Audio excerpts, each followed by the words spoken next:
కేజ్రీపాల్ గారికి. ఎందుకంటే గత 4 సంవత్సరాల కింద తాండూరులో మేము ఎప్పటి నుంచో ఎన్నో వర్క్స్ పెట్టుకున్నాం. కానీ డెవలప్మెంట్ అనేది రాజకీయ గొడవల వల్ల ఎలాంటి డెవలప్మెంట్ చేయనీయలేదు.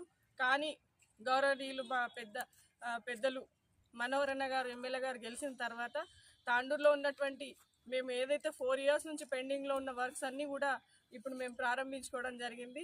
నేను ప్రత్యేకంగా మా ఎమ్మెల్యే గారికి ధన్యవాదాలు, కృతజ్ఞతలు తెలియజేస్తున్నాను.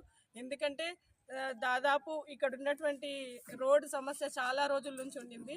మన మరెడ్పల్లి నుంచి శివాజీ చౌక్ వరకు వెళ్ళే రోడ్డు ఎన్నోసార్లు ప్రభాకర్ అన్న కానీ మేము కానీ సీనియర్లు కూడా అందరూ ఆ రోడ్ గురించి చెప్పడం జరిగింది. చెప్పిన వెంటనే స్పందించి దానికి 2 కోట్ల రూపాయలు శాంక్షన్ చేసి రోడ్డు ప్రారంభించడం, రోడ్డు కూడా దాదాపు అయిపోవడానికి వచ్చింది. ఇలా ఇది ఒకటే కాదు.